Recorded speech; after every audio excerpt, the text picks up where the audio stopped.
Welcome to part 2, multi-story residential building frame structures design. In the last example, we created the model.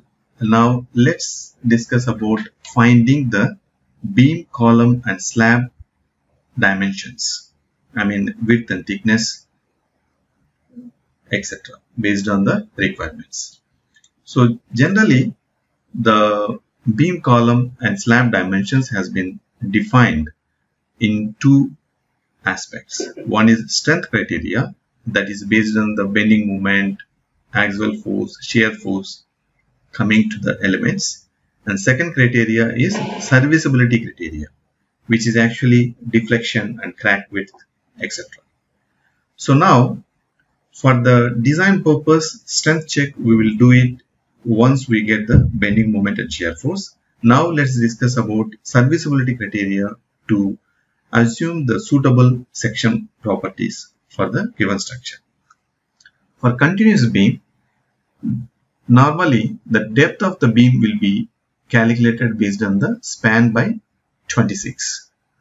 For the column, of course, we need to estimate the total load coming to the column and then divided by the stress of the concrete. We can get approximate cross-sectional area. From there we can able to get the width and depth of the column. For slab also, for continuous slab, there is a span by 32 is an equation provided by the most of the codes. There are some international codes provide the additional factors which need to be considered, depends upon the country to country.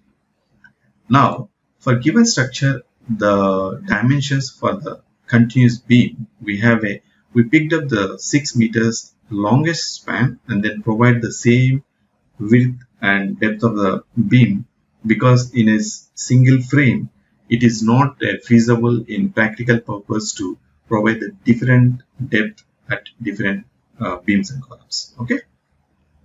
For continuous beam 6000 mm by 26, we get approximately 230 mm, which is, we consider the width by depth is actually 230 by 350 mm. Column actually based on the experience, we can estimate the total load and consider as a 300 by 300 mm.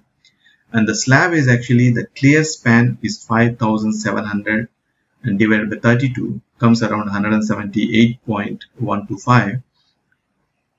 So which is actually as giving a 180 mm we can consider for slab element. Okay, so this is the dimensions we are going to be use it.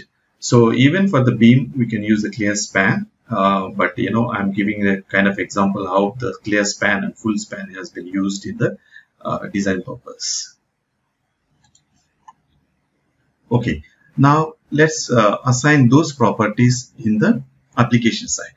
So always developing the model, assigning the property, analyzing, designing is very quick and easy, but manually calculating the minimum requirements, loads and required cross section and applying the correct method of analysis is most important in the structural engineering. Okay, now go to the general page where you have a first is a property. We can go to the define page where we can able to assign the calculated properties to the structure. For rectangular, the column dimensions we have make it as a 300 mm, 0.3 meters by 0.3 meters, and then add to the window. Later we can assign to the columns.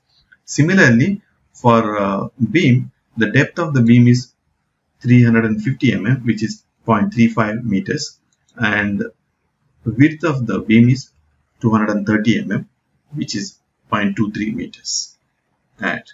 So now the slab thickness, we can go to the thickness page where we can able to assign the 0.18 meters of the plate element.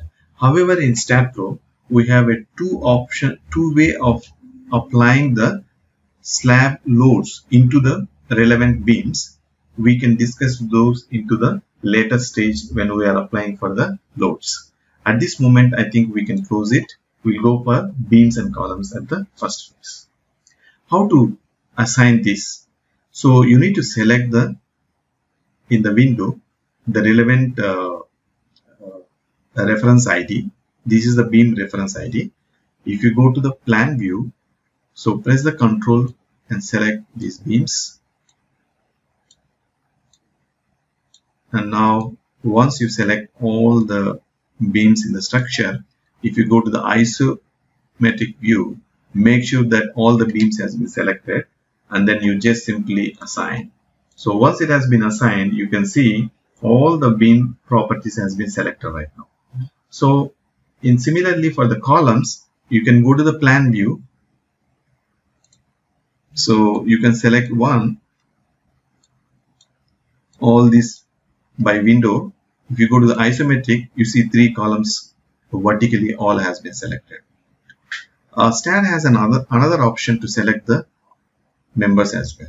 So that is one option is, right now you see all the beams has been selected, only the missing is columns, right?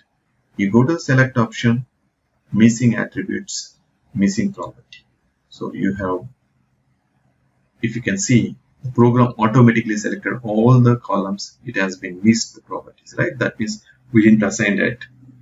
Now you go to the assign button. Once you assign, the columns also has been get assigned. So now we created the section properties, and for the beams and columns we assign. If you want to see the 3D view, you go to the 3D rendering, right click the mouse and go to the 3D rendering, where you can see the 3-dimensional view of the building that you have created just now.